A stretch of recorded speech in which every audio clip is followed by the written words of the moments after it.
Godzilla versus a killer flower? It's the second film in the Heisei era, as Godzilla survives his lava bath inside of a volcano, only to come face to face against a killer rose, as well as the return of the Super X. It's Godzilla vs. Biollante, here on the Atomic Lizards podcast.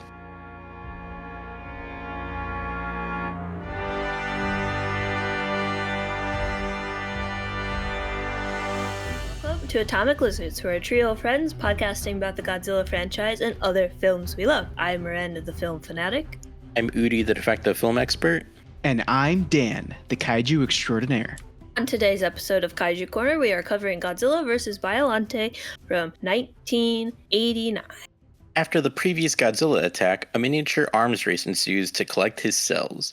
Concerned over Godzilla's possible return, the Japanese government uses the cells to create a new bioweapon, ANEB, anti-nuclear energy bacteria.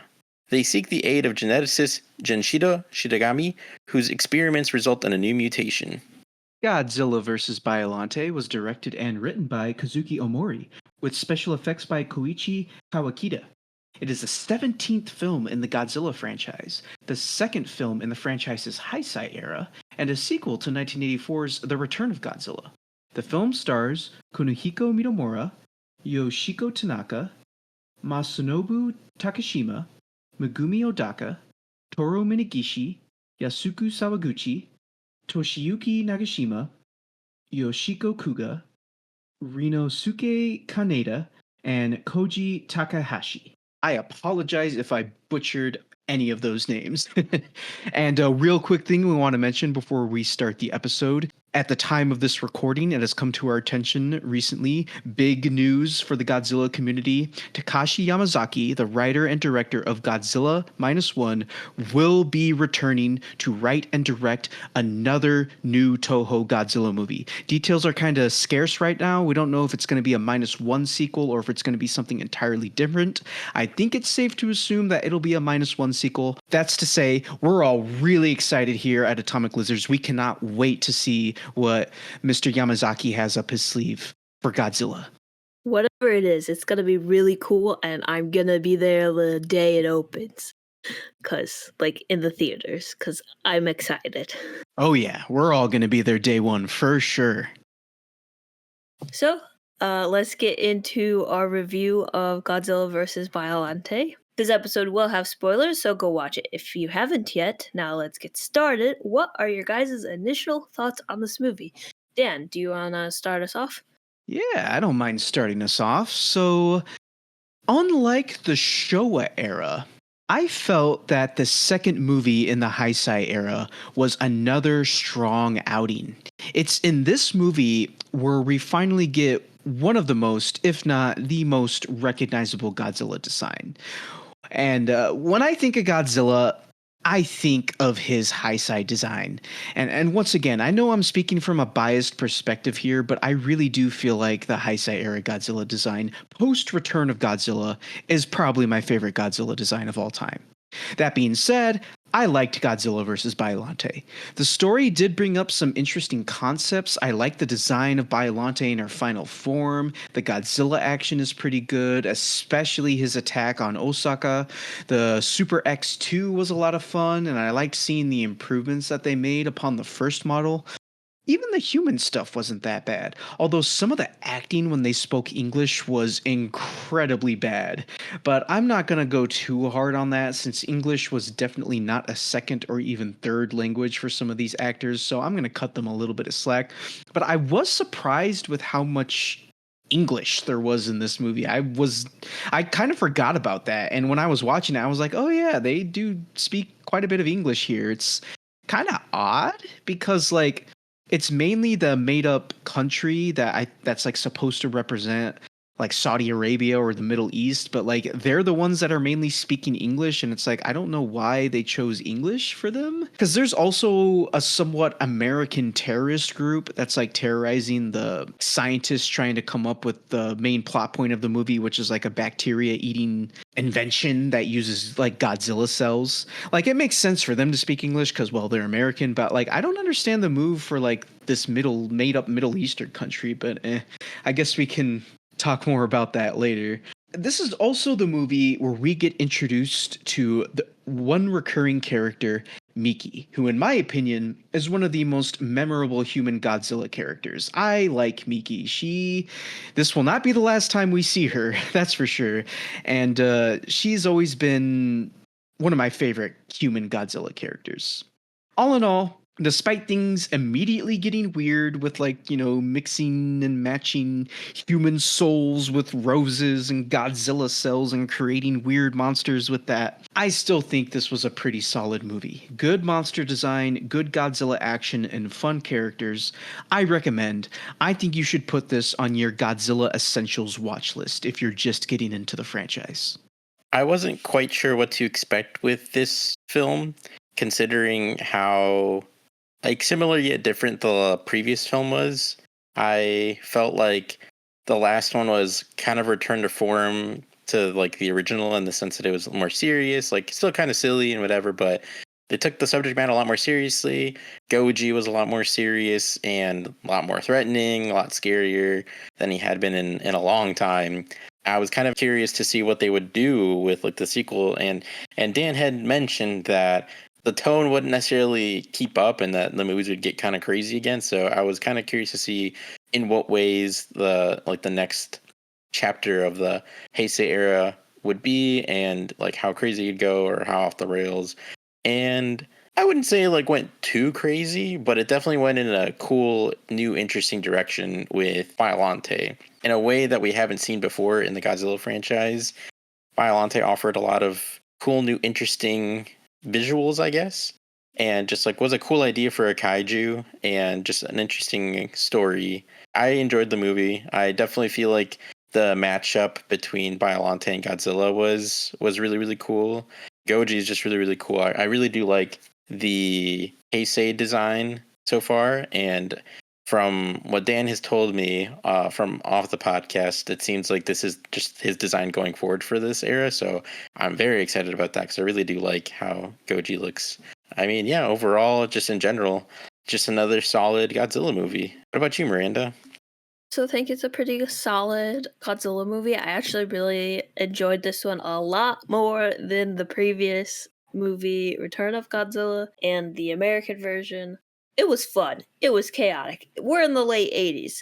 We're going to have 80s action music. We're going to have a weird sub B plot that's not explained at all, really. I mean, unless it is and I missed it. I don't know. Couldn't understand the English being spoken, and like they're probably just saying the words phonetically. So it was just kind of weird because I would look at the subtitles and I'm like, that is Japanese. I cannot read that. But that's okay. You still get the whole premise of the movie, whether or not you can understand what's going on. At least I think I understood the whole movie. I really like Biollante. The creature design was really cool. Reminds me of Little Shop of Horrors and Audrey 2, and it's like man-eating plants, although Biollante didn't eat anyone. Godzilla's back, very similar design. I do like the design of this version of Godzilla. He's very distinct and recognizable, which is pretty cool. The plot was interesting. You got psychics, you got kids drawing Godzilla, which that part was pretty fun. When they're like, yeah, all these kids, they had dreams, they're psychic, and dreams about what? And then hard cut to them all holding up Godzilla drawings. I was like, yeah, no, I know I'm gonna like this movie. The opening, I was like, wow, this is crazy action movie and a direct sequel to the first one. So like, I'm here for it. Let's go. And I just had a fun time watching it. It's ridiculous, but in like the good way. I find it a good Godzilla movie. Like, I don't know if it's like good, like Godzilla -1 is considered good, but like it's good and it's fun and it's entertaining. Although you could argue that it still is a very B movie, B monster movie like type of movie. Entertaining nonetheless. So I guess let's get into our discussion. Let's talk a bit about Godzilla's design and Biollante's design. Godzilla, from my viewing, didn't seem like he changed that much, but he has like smaller dorsal fins all the way up onto the top of his head, and he has double layer of teeth, which I don't know if that's new, but that's cool to see. And his pupils are less white than they were in the previous movie. So, he's pretty cool. Seems like you guys like this design the most so far. So, do you guys notice any other differences in his design this time around? Yeah, and I already kind of touched on this earlier, but once again, this is just one of the most recognizable Godzilla designs. This is just kind of an assumption. Like, I'm not saying this is what all people think, but I feel like most people, when they think Godzilla, this is the design that they think of. And like, this was the design that Toho would mainly use as just a generalization of Godzilla. Like if they were to just post like a picture of Godzilla or use Godzilla in any type of promotional artwork, they would most likely be using his high side design. That is until Shin Godzilla came out, and then Toho loved to use the Shin Godzilla design for a while there, but that's besides the point. But yeah, I love this design. It's very iconic, and I do feel like it does look quite different from his Return of Godzilla design. I mean, the body and everything is still mainly the same, although he gets like a major case of thunder thighs. But I feel like the face does look quite different, mainly in the nose. In some ways, it kind of reminds me of like a Chinese dragon in just the way his nose is like kind of scrunched up and whatnot. And then like underneath the nose, it kind of like puffs out almost like a cat. And then like the top of his head is a little pointier, I feel like. But I love this design. I do think like the 2 rows of teeth are interesting. It kind of reminds me of like a shark. I don't know what Toho was really going for with that. Not that I have an issue with it, but it's like, I don't know. It's like, why does he have 2 rows of teeth? So I love this design. Oh, and real quick, I wanted to mention earlier, Miranda, because you talked about that one scene with Miki at the psychic school, and when they hold up the drawings of Godzilla. I really like that scene because it's really cool because, the whole idea of Godzilla coming back is kind of something that's up in the air throughout the entire movie. And then they all hold up the signs, and then the Godzilla theme kicks in, and then both Miki and the name and that other character who I don't remember the name of, they're both like, oh crap. So I like that scene. I was like, oh, okay, yes, play the theme. This is cool. I'm here for it. Let's go. But maybe they gave Godzilla double row teeth to balance out the amount of teeth because Biollante's got a lot of teeth. Yeah. So maybe they're like, well, let's add this to Godzilla so we can explain Biollante and Biollante's teeth because like Biollante is a rose and Godzilla cells like mutated together to create Biollante. So maybe that's why. They're like, let's give Biollante cool teeth. I mean, they're cool, but I find them very disturbing. Okay, this comes from Godzilla, so maybe we should give him double row teeth too. Or maybe they mixed in shark DNA with them this time around. I don't think sharks live in volcanoes, but he was in a volcano for a long time, so maybe he evolved. I don't know. He does kind of, now that you mention it, he does kind of have a different, like, nose snout shape. I didn't really notice that until you mentioned it. And I didn't know they used this version of, or like the Heisei version of Godzilla for promotional stuff. I would think they would use, like, the stuff from the early 2000s. Yeah, I mean, I guess it really depends on the era, but most of the time, because like if you go to like Toho Studios in Japan, they have like a mural painting of Godzilla on there, and it's his high side design. And then like if you go to downtown Tokyo with the giant Godzilla head, that head is high side Godzilla. So like I'm sure they did use like maybe Godzilla's Millennium design from Godzilla 2000 at certain points, but I always feel like they most commonly used the high side design. But once again, reiterating, recently they've been obsessed with the Shin Godzilla design, which, I mean, he looks okay. I'm not the biggest fan of Shin Godzilla's design, but we can save that for when we get to Shin Godzilla. But yeah. I mean, at least they're not using the 1998 version. Yeah, that's true. Yeah, that one.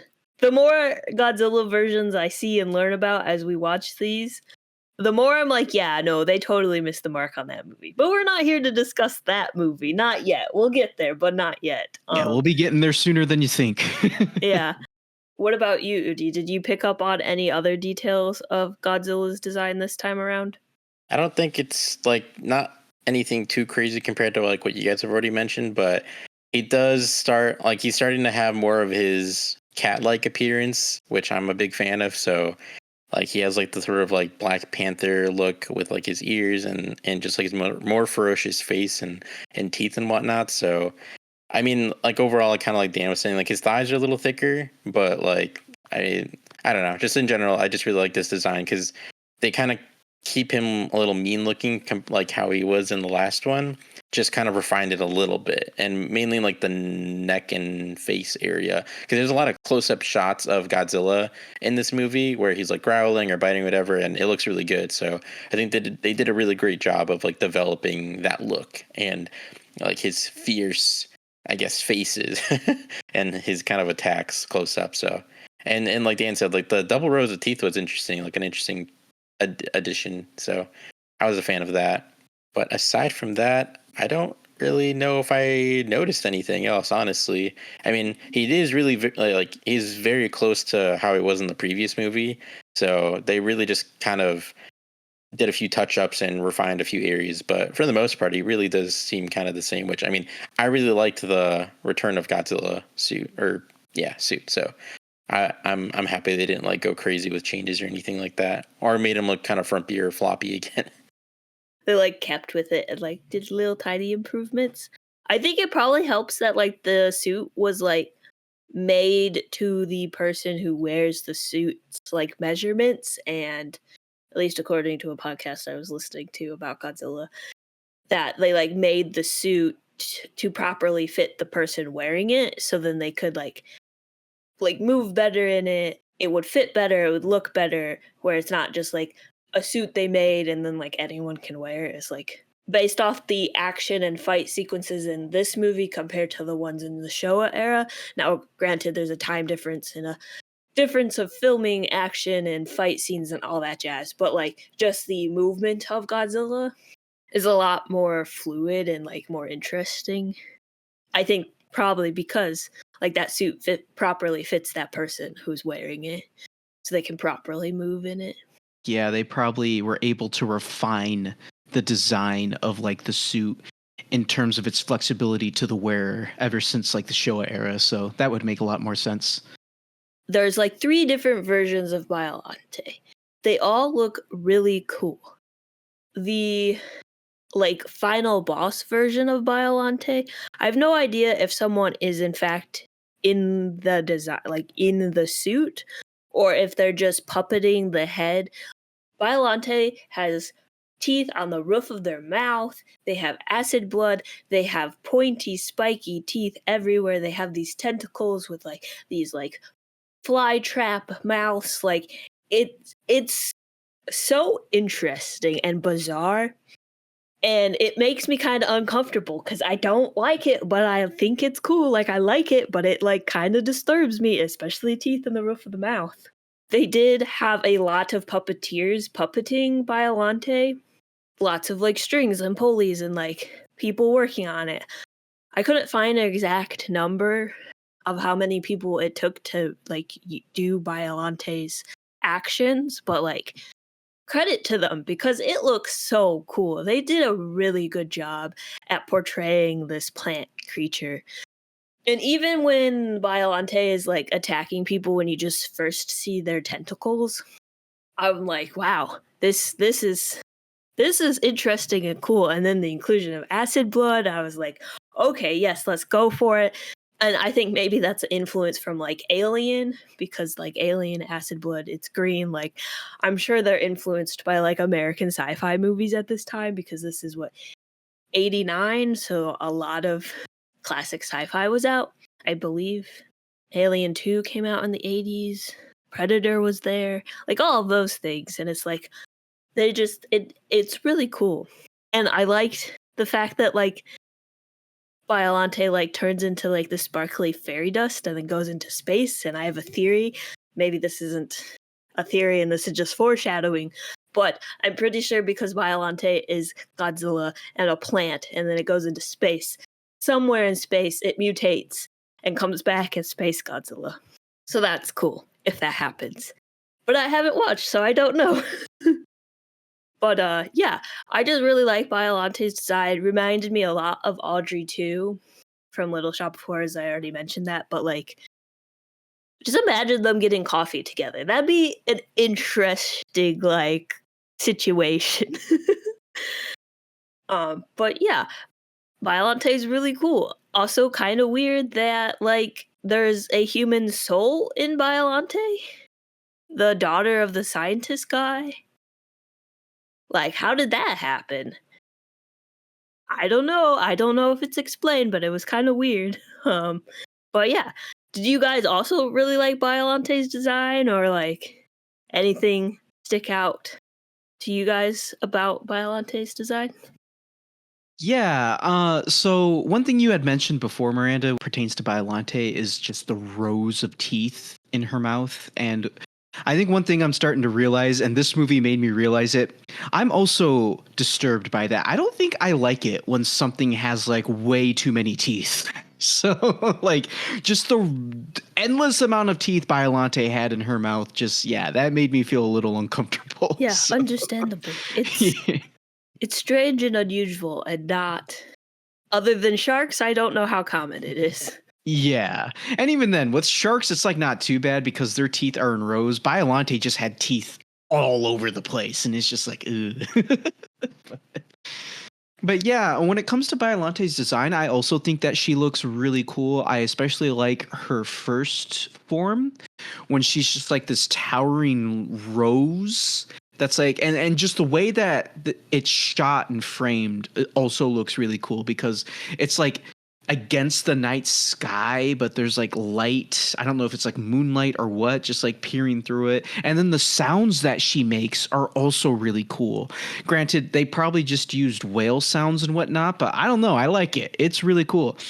Her second design, I don't know. Like I find it a little weird when like the little mouth is just sticking out of the center of the rose. Like I was like, that's a little weird. Like I don't know how I feel about that one. But her final form definitely is her most iconic design. It's the one that most Godzilla fans probably recognize. Well, I mean, granted, the first form is also probably super recognizable, but I really do like her final form. She looks really cool. I like it when she starts like charging Godzilla. Like the way that's set up and framed is really cool.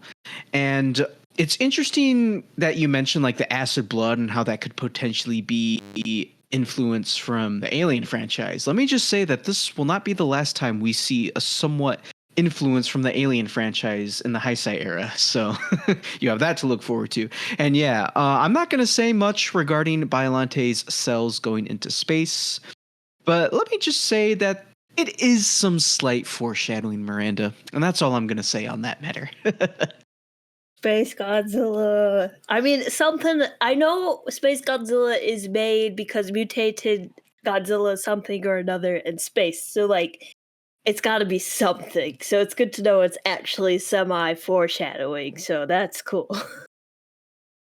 Yeah, just to add to what you guys are saying, I really liked Biolante's design, as I mentioned in my initial thoughts.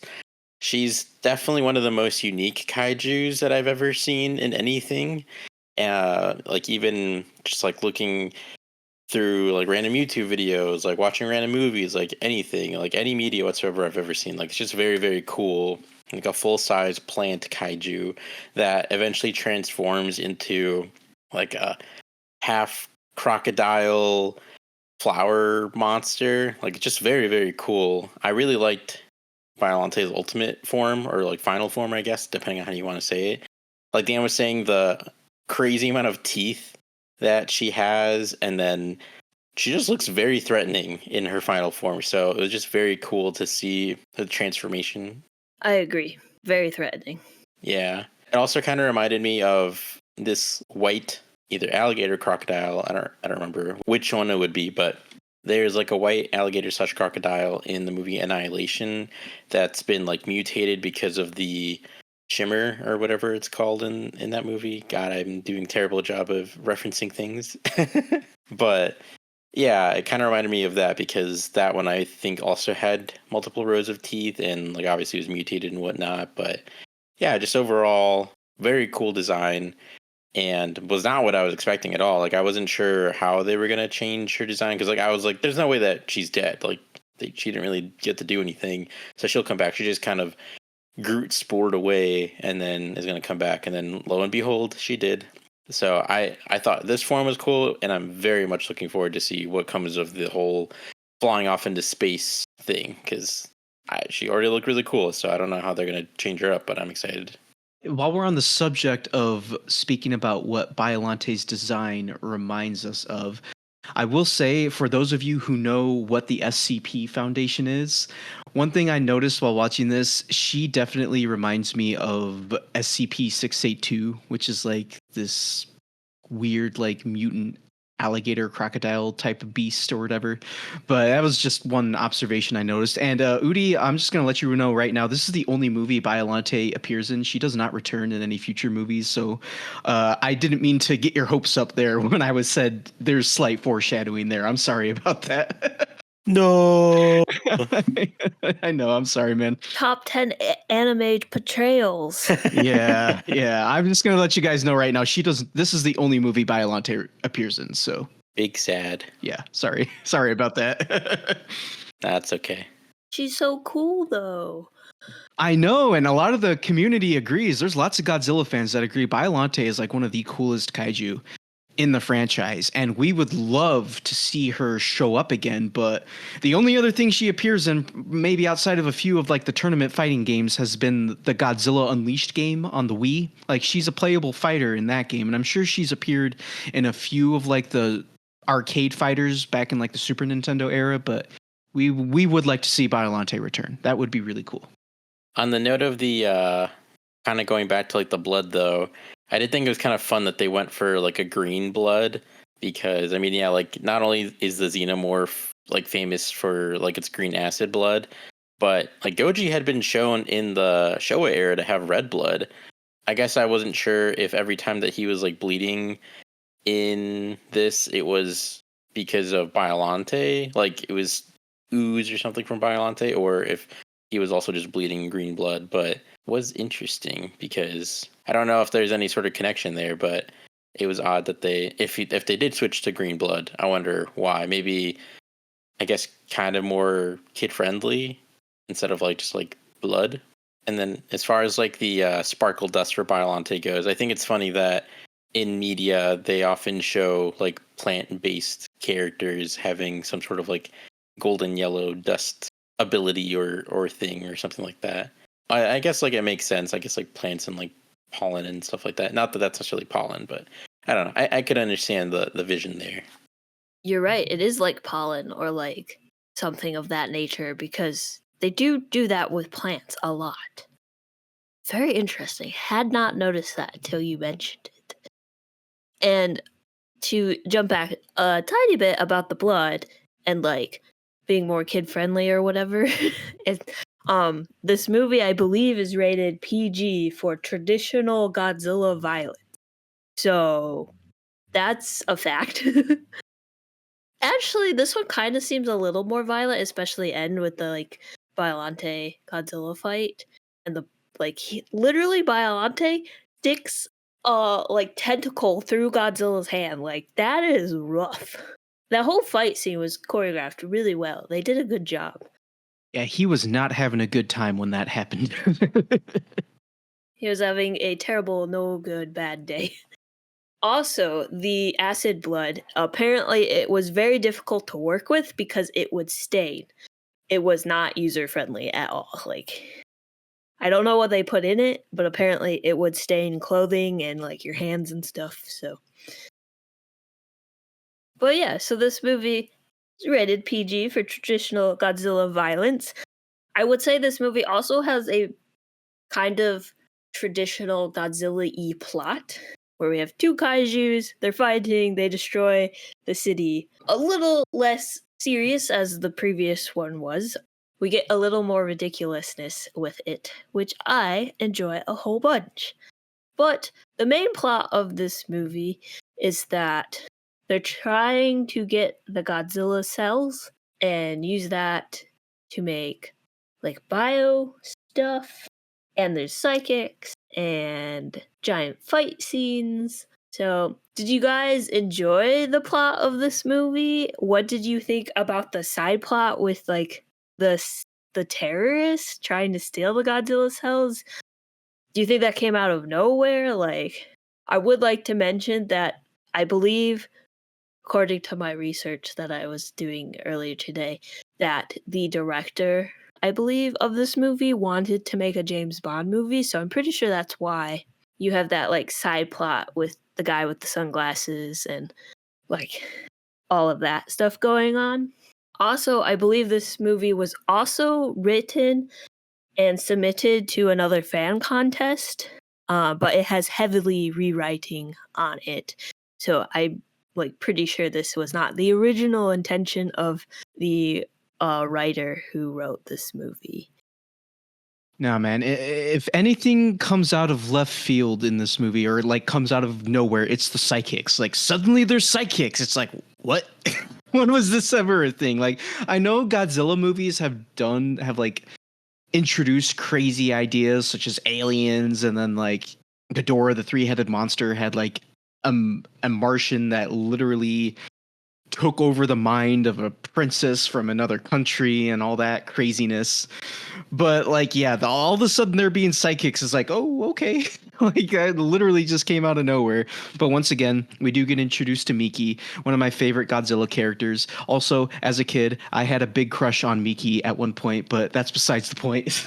But yeah, it does get a little weird because you got this scientist literally combining the DNA of his dead daughter with a rose and Godzilla cells. And I know you had mentioned earlier, Miranda, like, why is there the soul of this woman just inside Biollante? I think their way of explaining that is because the scientist put not pieces, but like he essentially put the essence of his daughter in Biollante since he put her DNA in there. So they're trying to say Okay. I think they're trying to say that because of that, that's why her soul is within Biollante. And then like even at one Okay. point, yeah, and then even at one point they mentioned like, I don't know if this is true. I didn't research into this, but they said like Biollante was like part of like Norse mythology at one point. It represented like some type of plant or something like that. I don't really remember the line exactly, but that's kind of interesting. I did notice it said North mythology, and I meant to Google it. But from my very limited knowledge, I don't know if that's true. Yeah, it might have been something they just flat out made up, like the fictional Middle Eastern country that's in this movie. So,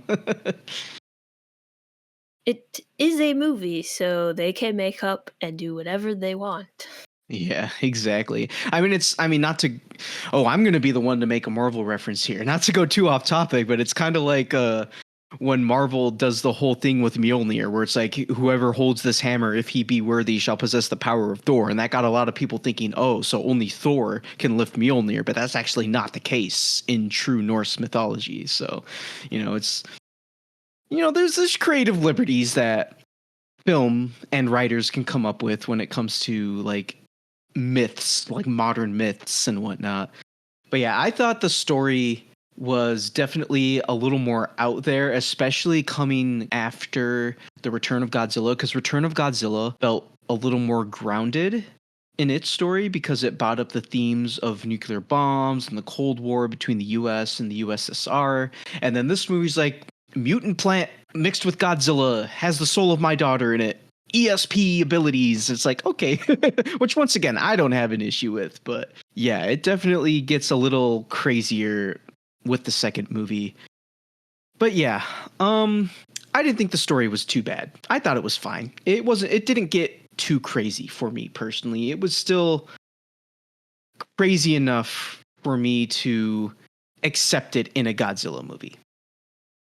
Yeah, just again, going off of what you guys have said, I mean, again, I don't really have too many different thoughts than what you guys have both said previously, but the movie feels like a Godzilla movie for sure. Like the story is not mind blowing or anything by any means, and everything that happens, all the characters. Like, it feels like pretty standard Godzilla fare, but not in a way that's like boring. It just, it just feels like a Godzilla movie, and all the characters and whatnot, I feel, match the tone pretty properly. I will say that just the bouncing around between languages was a little odd to me in this one. Like, there's parts where like certain characters are speaking English, and then it goes back to like Japanese, and then it just keeps bouncing around. And like the subtitles are suddenly like Japanese, and then suddenly they're in English. Like, I don't know, it's just kind of all over the place. So that was kind of a little odd. But overall, I mean, like, it wasn't bad or distracting. It was just odd, not what I was expecting. But the intro, or like close to the intro, where it's like the three soldiers that somehow snuck into Japan and like were stealing the Godzilla, so that was kind of interesting. And then we get introduced to that one terrorist, like mercenary guy, who was kind of interesting. He made it to the whole movie basically, and then finally got taken out. But he got taken out in like a crazy way. I was not expecting him to just like get evaporated. That was pretty insane. It was so insane. It's crazy. I was like, wait, did he teleport? No, he just gone. Yeah. Struck by lightning and disappeared. There was a second there where I thought, I was like, wait, did he get teleported as well? But then I was like, no, that was like one of the electro pads that like they set up for Godzilla. So, and then they show like the zoom out of the like the board where that one military guy is. And I was like, oh, okay, no, yeah, he's dead. He's gone. So I mean, I knew he was gonna perish or in some other way get taken out, because it's like they're not gonna just like have him gun down that main guy. But yeah, that was pretty crazy. Although I guess like violence wise, like, it wasn't that insane. It was just crazy that he was there and then boom, just electrocuted and disintegrated and he's gone. But I think he posed a pretty solid threat, and I think overall he's definitely he was almost kind of like a Terminator in a way. He had like the sunglasses, he was hard to kill, he had a gun, and like he just couldn't die. Yeah, I can totally see that. Yeah. I don't know if that was an inspiration at all, but he kind of gave like a Terminator vibe for sure. Yeah, overall, fun little Godzilla movie. Like Dan was saying, the setup for Biollante was very screwed up, but very interesting.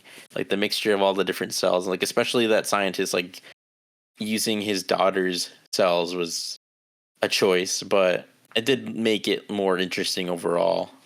Another aspect of the story that I forgot to mention earlier that I thought was kind of interesting was the research into Godzilla cells, because they're using that to kind of think of ways to help humanity. Because at one point, because they say they created this bacteria that can absorb or like eat waste. And by combining that with the Godzilla cells, which are resistant to radiation, they could potentially use that to clean up nuclear spills or nuclear waste sites. And I think that's kind of interesting, because it's almost what Dr. Yamane wanted to do with Godzilla back in the original 1954 film. Is he wanted to study Godzilla to see how his resistance to radiation could benefit humanity. And I kind of like that this movie sort of dives into that idea. Like, let's use Godzilla. Let's see if we can like use his cells to like help clean up the earth. That's interesting. Does that idea come along in the millennia era at any time? Yeah, sort Okay. of. They sort of research his cells in one of the Millennium Era films.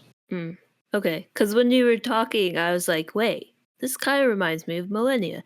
And then, Udi, when you were talking about the scientist using his daughter's cells and stuff, it reminded me of Terra Mecha Godzilla and how, like, she's a robot and a clone and, like, daughter, like, plot there. I was like, huh, wow. So we've kind of seen these elements, or will see these kind of elements, before. So that's really interesting. I like when Godzilla movies are like, here, we're gonna kind of reference, or like, here's something that's new, or like stuff like that. I find that stuff fascinating. Yeah, just kind of recycling in a way, like these different pieces of these different ideas, but not doing it in a way where it feels like recycled or like it's the same thing. Like they're just taking those elements, but like using them in slightly different ways. But having said all that, should we talk about the music? Yeah, we could go into music. I don't know how much you guys noticed the score, but when I was watching it, I was like, "Ooh, we got some 80s action, Godzilla theme music. We got like this, you know, Godzilla's classic like theme, but like in a newer type arrangement. And then there's like the song for the Super X, which they used the Super X way more this time around than they did in the previous movie. I guess this one's technically Super X too, but the theme they use when like they're talking about the Super X really reminded me of like a John Williams classic Superman like theme song vibe.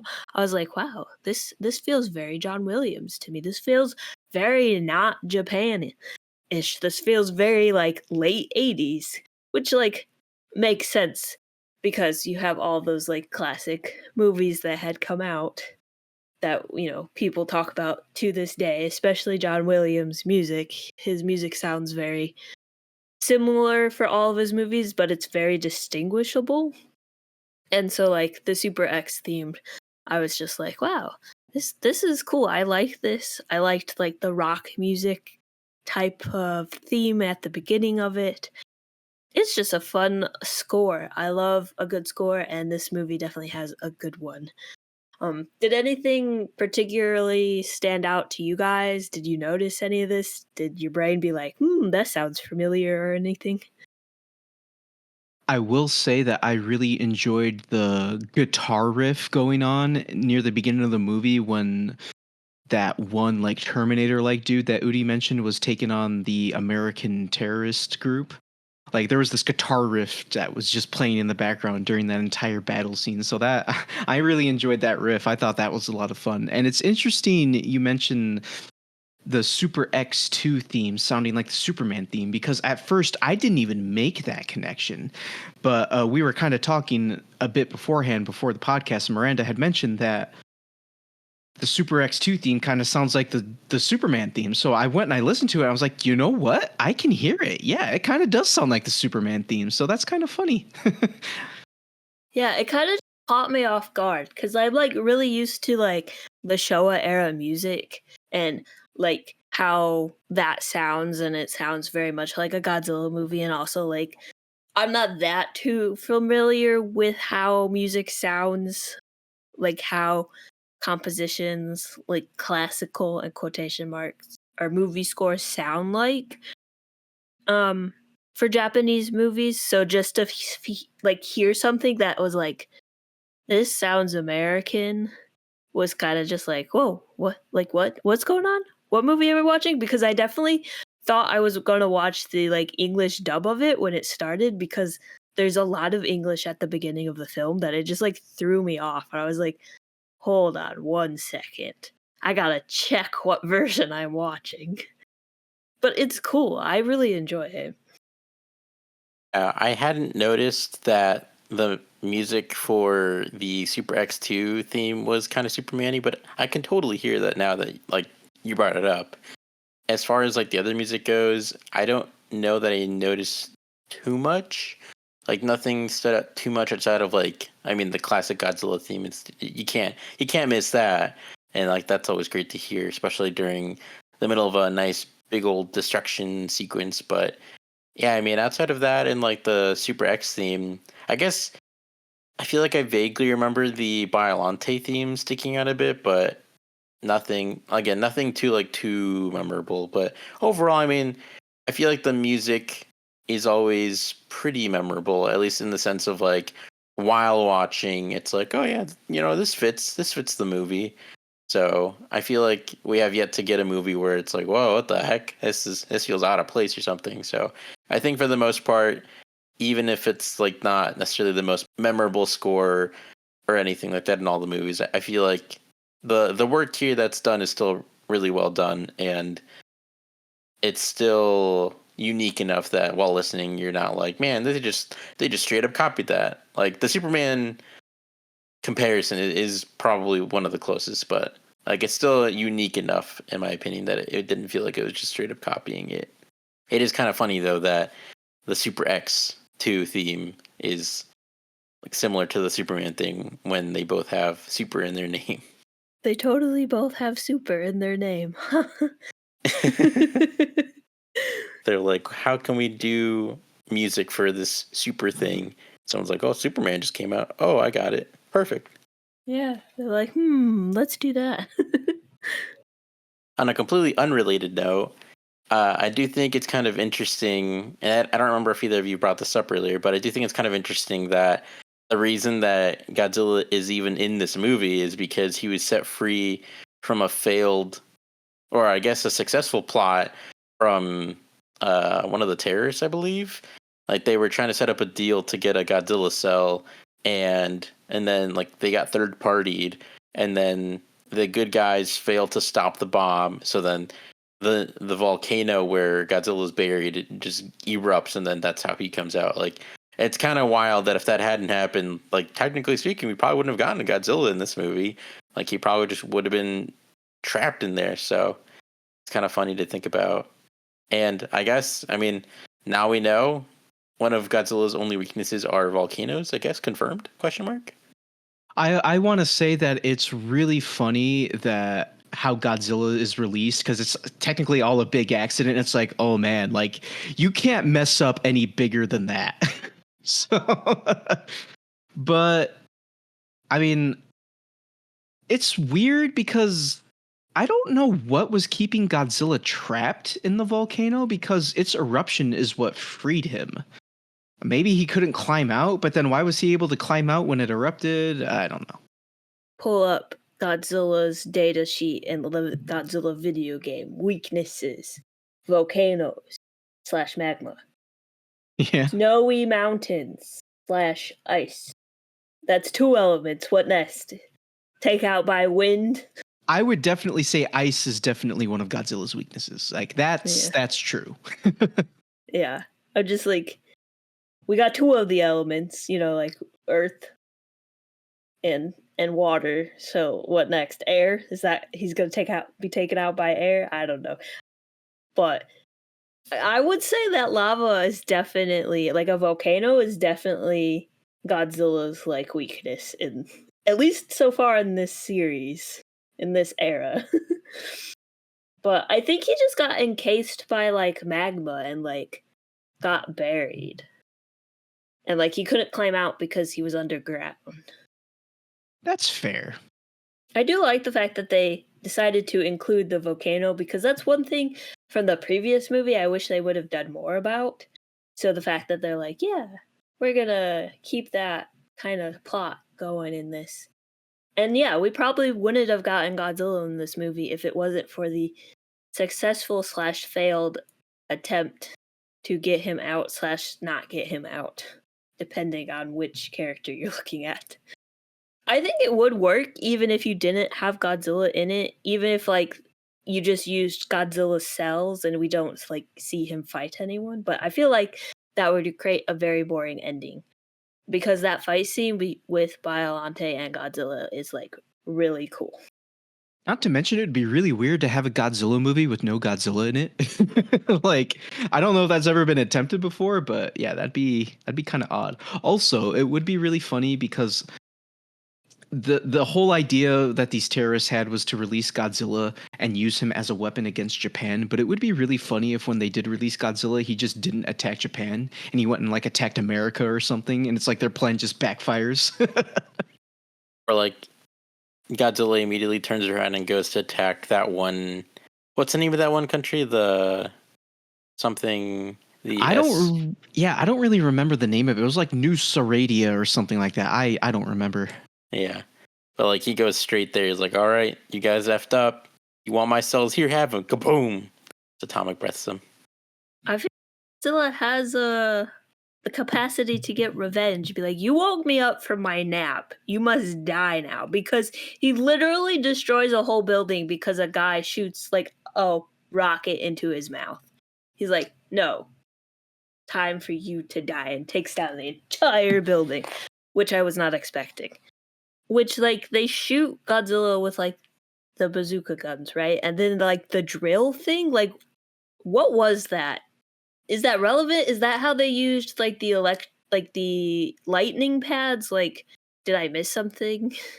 I'm pretty sure those drill missiles, because their plan was to take that bacteria and use Okay. it against Godzilla.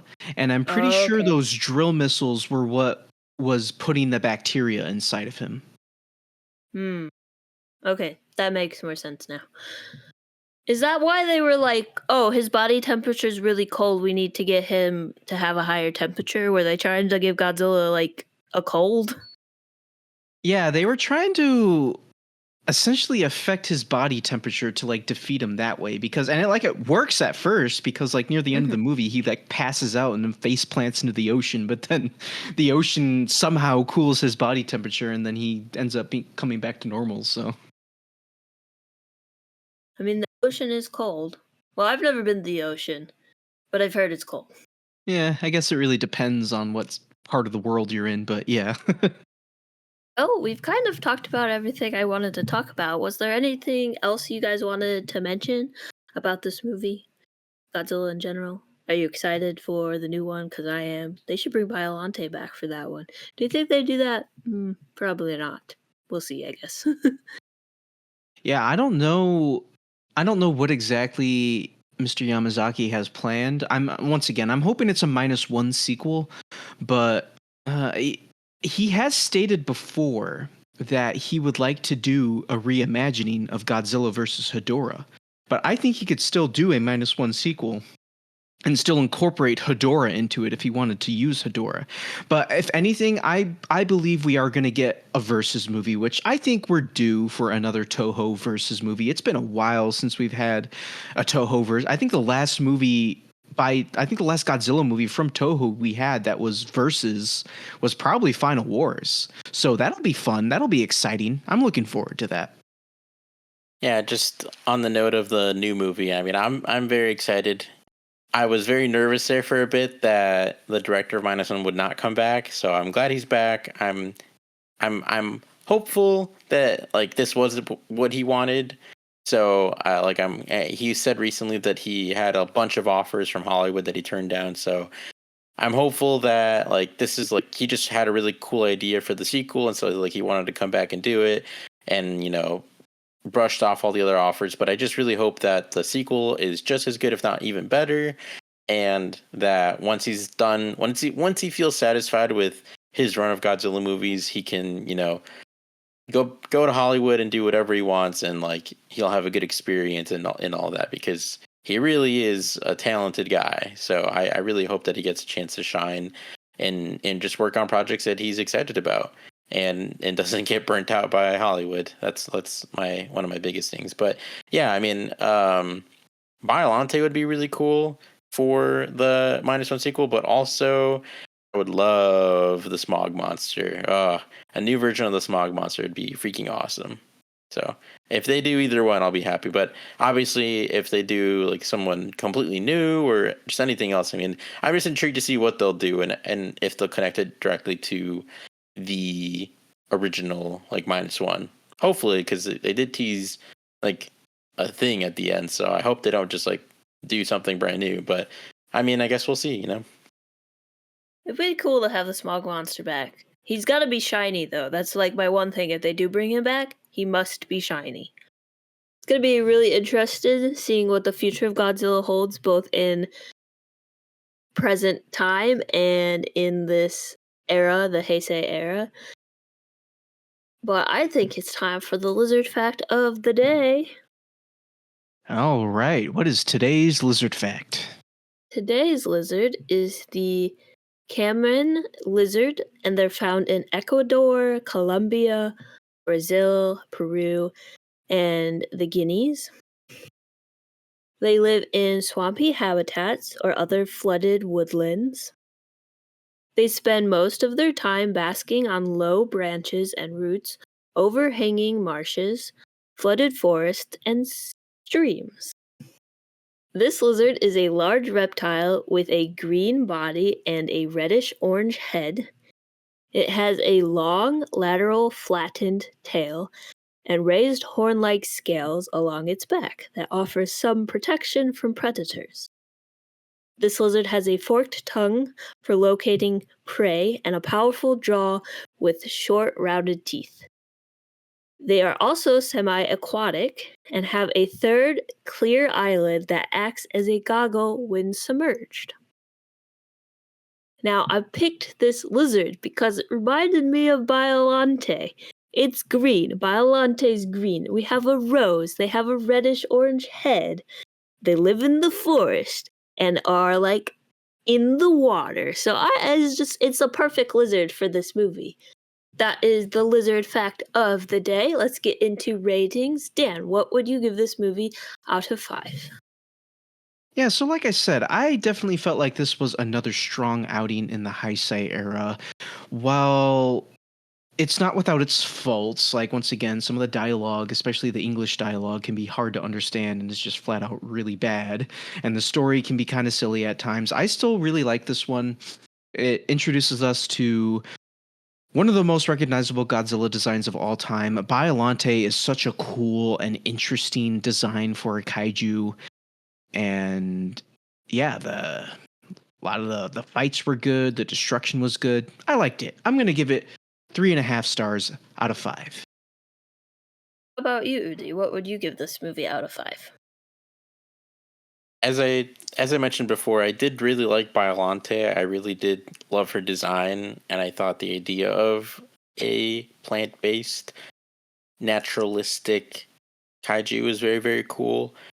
And again, I mean, Godzilla looks really, really good, and I love the changes that they've made in this era for him. But that all being said, I wasn't too blown away by this movie overall. Like, I had some interesting ideas and whatnot, but I think overall, like, it was fine. You know, nothing bad or anything like that. Just nothing too crazy to write home about. But I mean, still enjoyable. So I'm gonna go with a 3 out of 5. Cool, very cool. I am going to give it a 4. Because I had a fun time, and it's ridiculous. And I love a ridiculous, fun Godzilla movie. And Biollante's design is just really cool. The Atomic Lizard's average score for Godzilla vs. Biollante is a 3.5. Thank you so much for joining us and listening to our conversation about Godzilla vs. Biollante. If you're interested in hearing more, check out our previous episodes, and as always, you can find us on Instagram at Atomic Lizards Pod and on Letterboxd at Atomic_Lizards.